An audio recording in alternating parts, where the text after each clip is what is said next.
Hello Oxford parents and students, my name is River Tuck and welcome to episode 116 of Schooling Around right here on OCTV. This episode of Schooling Around as well as the next are a part of the Year of Volunteer right here in Oxford. So for the next two episodes of Schooling Around, I will be taking a look at some fantastic opportunities for you and the family to get involved in some charitable works in and around Oxford. For this episode, we will be focusing in on one charity, an amazing program that you and the family can get involved in today. Key of Hope out of Durban, South Africa. If you don't know, Durban, South Africa is one of the worst AIDS, crime, and poverty-stricken areas in the world. Key of Hope was started by Dan and Rachel Smither to help give aid to the impoverished members of the slums in Durban.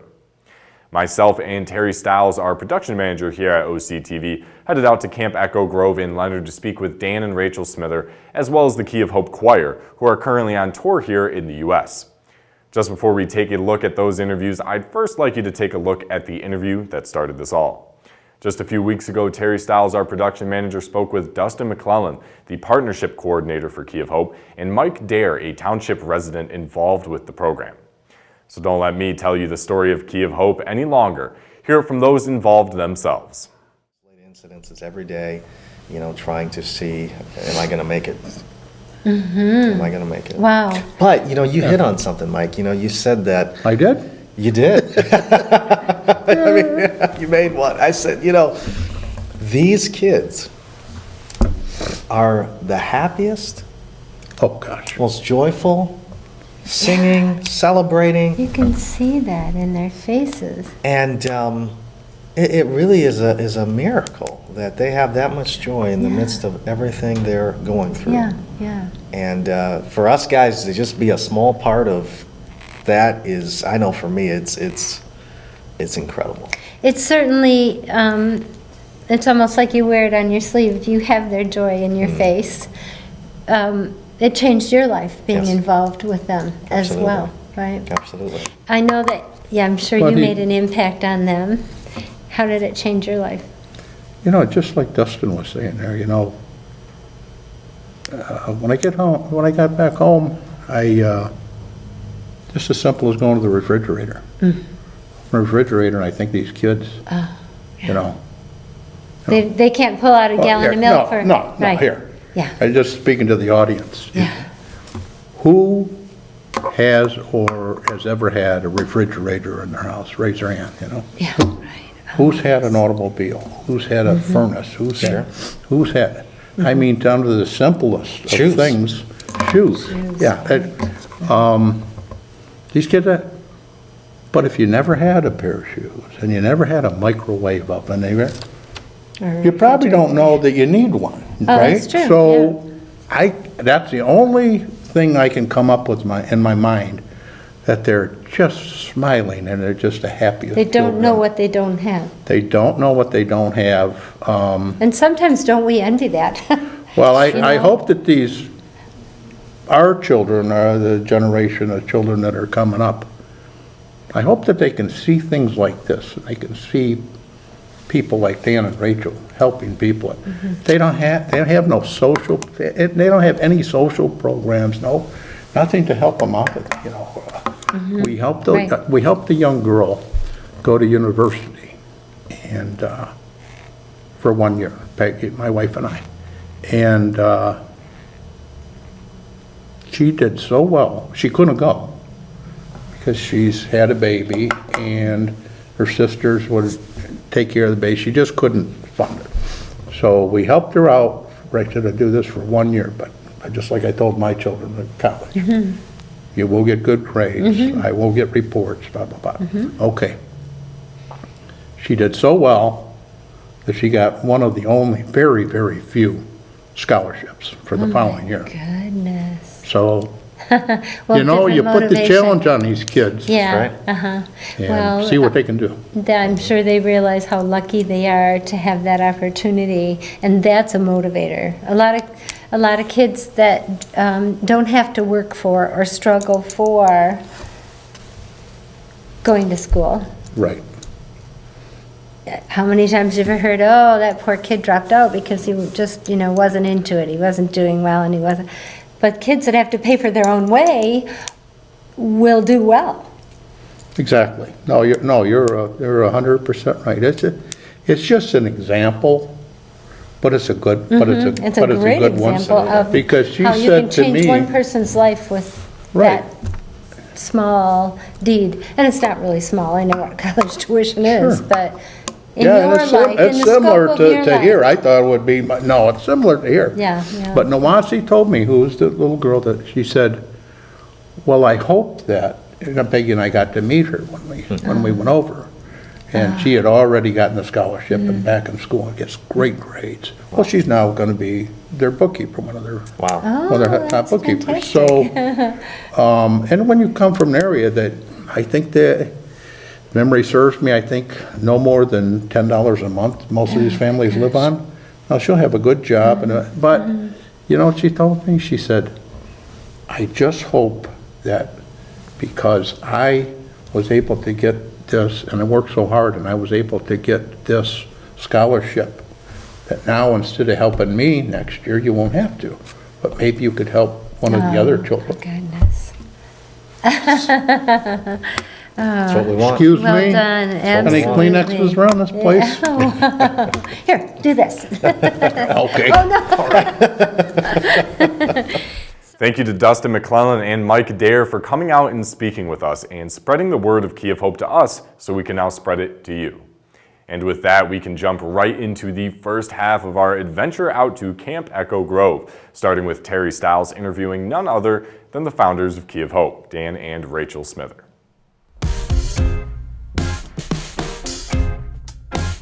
There's a war going on between right and wrong, and I know side I'm on. I'm fighting for the king. The enemy wants to deceive, steal and destroy my destiny. But his lies, they don't fool me. I'm fighting for the king. I'm fighting for the king. Stand, we're gonna win, we're gonna win.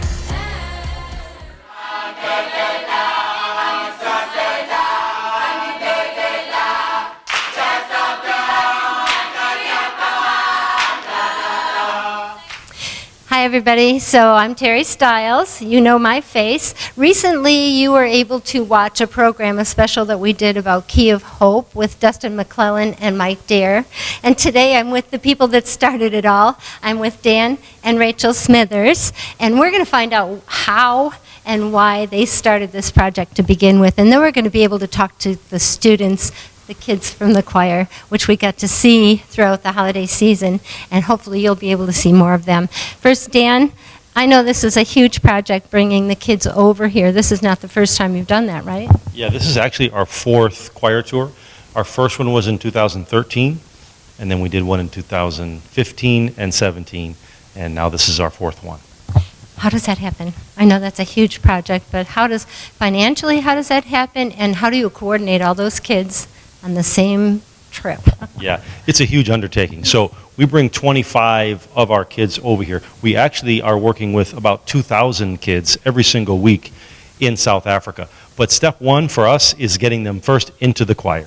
So they audition, they get into the choir, and become a part of that. The whole choir is actually 50 kids.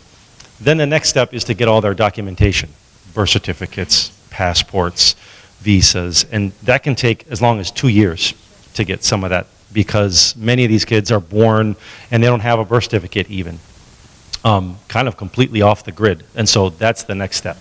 And then when it comes to financing the tour, we get every child, all of our 25 children and the chaperones sponsored up front. So people sponsor them to come on this trip, because it's not only something that we use to raise money and awareness for Key of Hope, but it's also a life-changing, just transformative experience for these children to be able to come overseas like this, travel around, see the world. They go back with a completely different perspective on themselves, on their future, and on what God wants to do with their life. And then that grows beyond them, correct? They pass that knowledge and that experience and that desire to do more to the next generation or their neighbors even, right? Absolutely. So many of these kids are a part of what we call our leadership pipeline. And so it stretches from elementary school into high school, into young adult / college years, and then ultimately many of them ending up on our staff. And so they end up turning around and sharing those experiences, sharing that growth that they've had, that development personally that they've experienced, and then overflowing that into their families and in their communities. So speaking of family and community, Rachel, you have 4 daughters? Yes. You have 4 daughters. So people learned a little bit about how you got started, but you just kind of up and transferred your whole family to Durban, South Africa. How did that happen?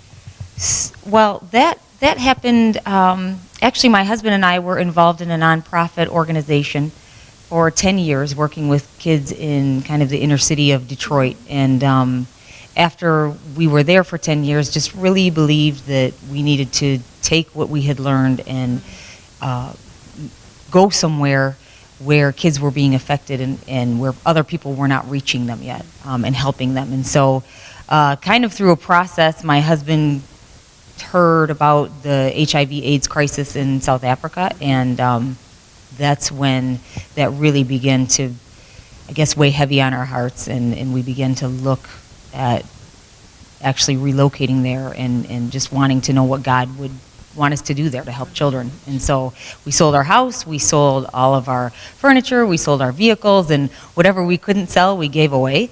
And then we moved there. Didn't really know anybody, but just decided to go and see how we could be a blessing to children in need. Had you been there before? You know what? I had been there in, I want to say when I was 19. I had been there once and just on a different kind of a trip. But even during that time, what stood out to me were all of the children that needed to be cared for and weren't being helped. And that really left an impression on me. And so, yeah, it just kind of always stayed with me. So you've been doing this for about 12 years, right? How did that grow to this magnitude? How did you start? Where did you even know where to begin? I really have to give the credit to my husband, especially during that time, because we didn't know anybody, like I said, but my husband just began to walk into areas that were being affected by poverty and HIV and AIDS and disease and all of those things, and he would ask around, to the locals, where are the worst areas, and when they would tell him, that's where he would go. And one child at a time. He started with one child, and that turned into about 20, and that turned into about 50, and just one kid at a time, and now working with 2,000. Word travels fast, right? So you started out going to their homes, and now you have a facility. How did that come about? What was the biggest hurdle there? The biggest hurdle for a facility is always financial. But we've been very fortunate when we first moved into a facility out of a tent that we were in, I would say, for the first 3 or 4 years on a soccer field. The first facility we moved into was given to us extremely cheaply by another nonprofit there in Durban that had extra space. We quickly outgrew that, though, and then began to look around for a place of our own. And so we're currently in a facility right now that sits on 8 acres that we're in talks and negotiations to try to buy that, and of course raise the money to do that. Land in South Africa is actually very expensive because the government owns so much land that it artificially inflates the price of what's left to be available. So we're in the process of that, and on our land now sits a big hall where we can seat about 500 children at a time. And then our office block, along with a couple of classrooms and plenty of space. So the kids can come there and feel like it's an oasis of peace and family and love where they can be secure and safe. They don't live there. They are actually bused in or taxied in, correct? That's correct. And that's actually something that's very unique about Key of Hope, but yet very central to our vision, is that we're not trying to extract these kids out of their communities, out of their families. In fact, 90% of orphans in Africa get absorbed by extended family or communities. And so the real need is not necessarily for orphanages, although there is a place for that. The real need is to find those children where they are, where they're struggling, where they're suffering, and come alongside those aunties and grannies and those caregivers to say, we'll help you, we'll come alongside you and support you as you raise this child and become sort of a surrogate family. So through that one child, you're strengthening an entire community. Exactly, and that's what ends up happening. In the communities where we're operating now, we're very strategic, and there's not a house in any of the 16 communities where we work that isn't familiar with Key of Hope. In 12 years. Okay, so I know that you have developed the music program, and I got to hear you sing. Oh, this is amazing grace.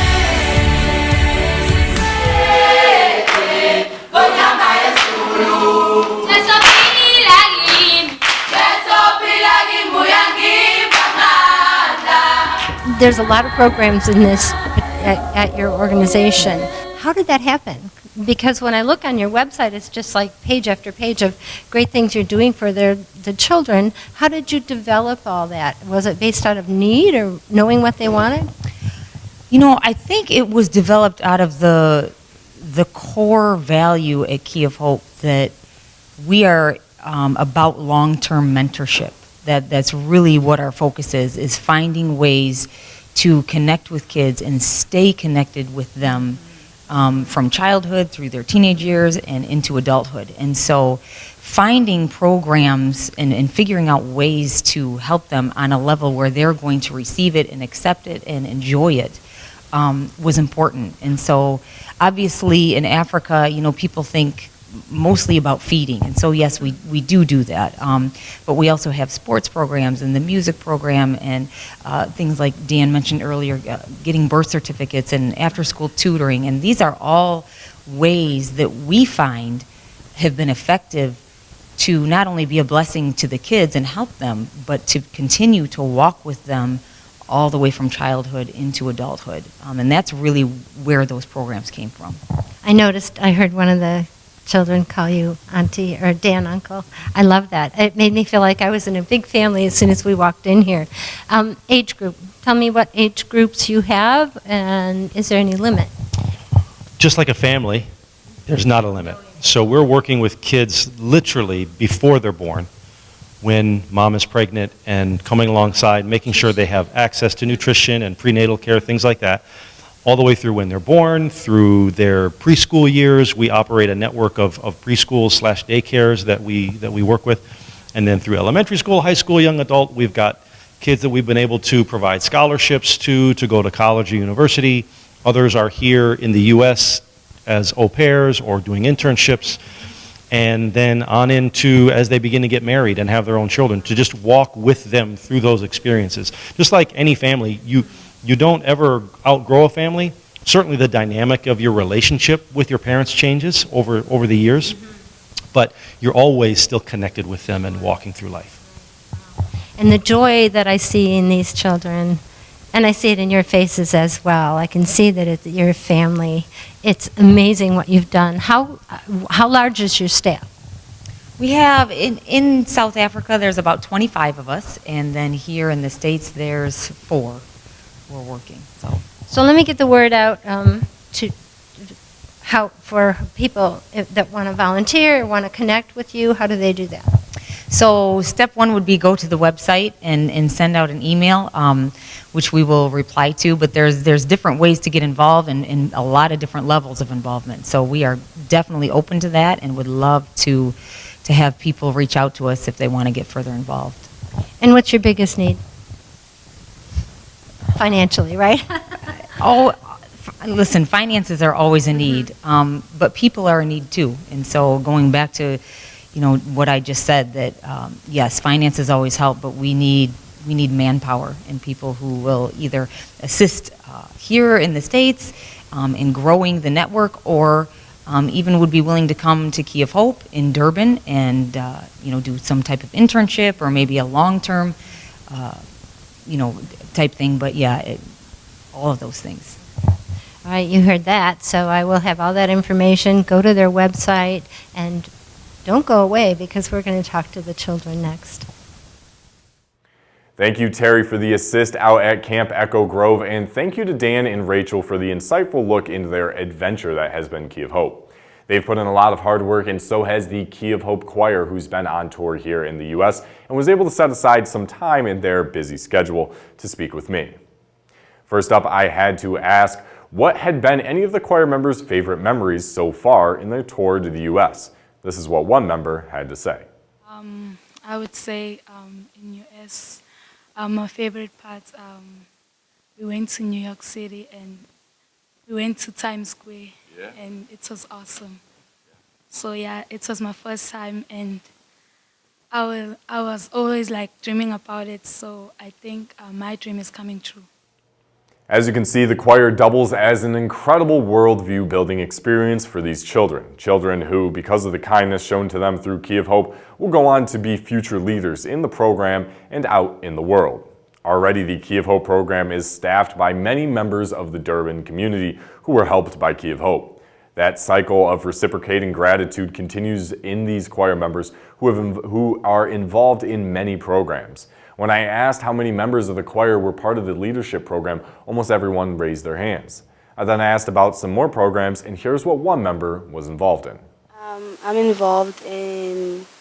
an official helper, and this was my last year. I could say I enjoyed being an official helper because I got to be a leader and lead smaller children than me and show them love as Uncle Dan has showed us love.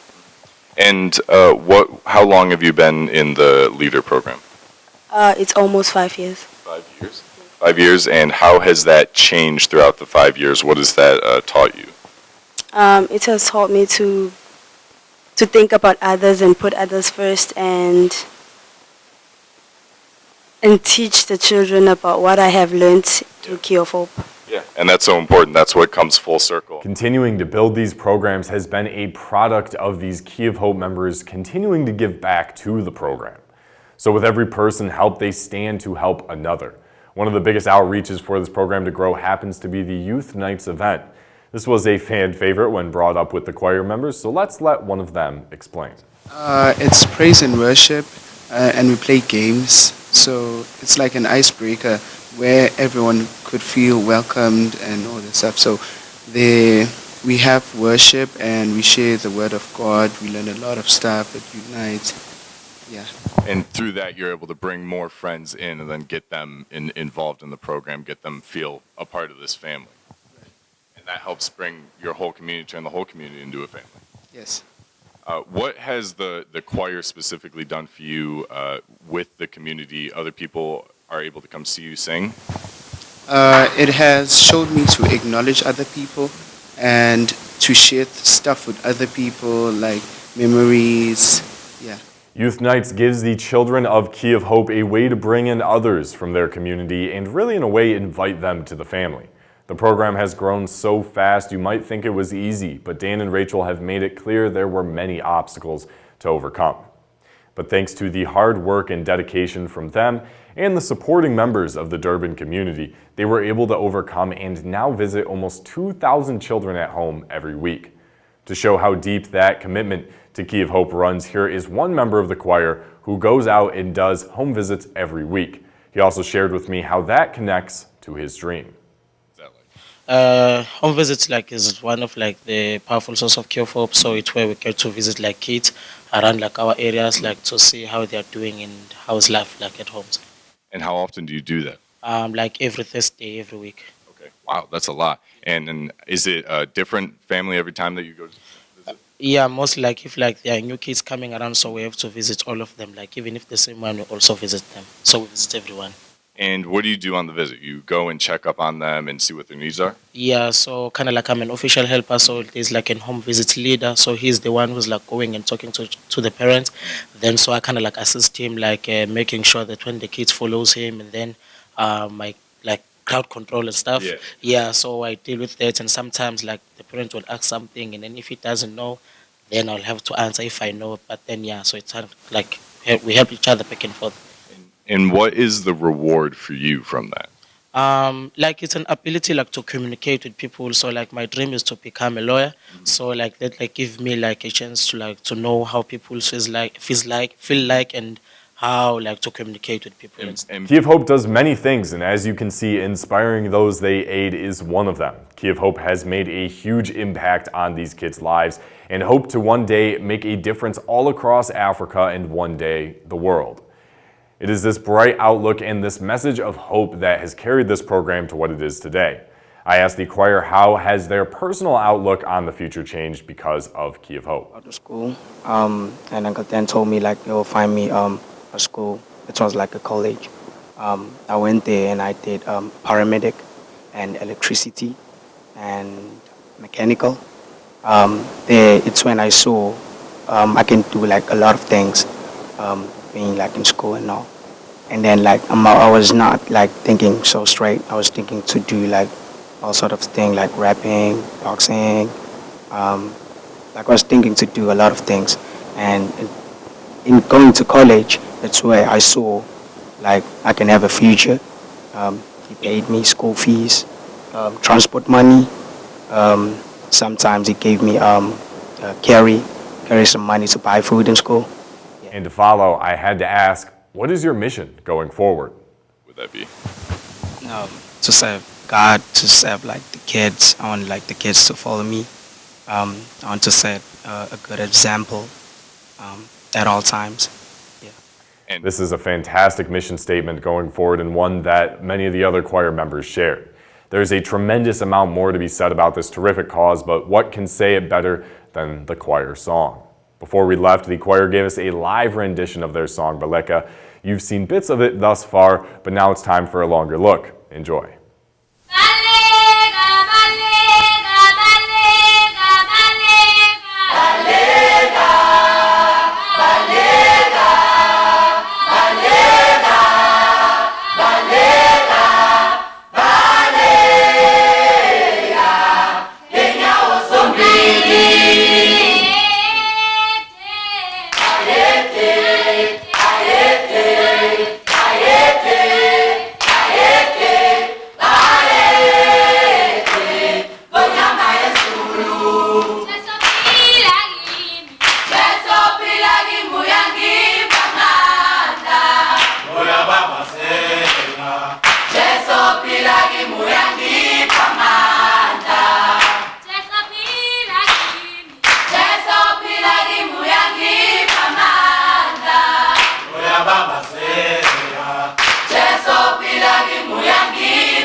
I hope that this has been enough to inspire you at home to get involved as soon as possible.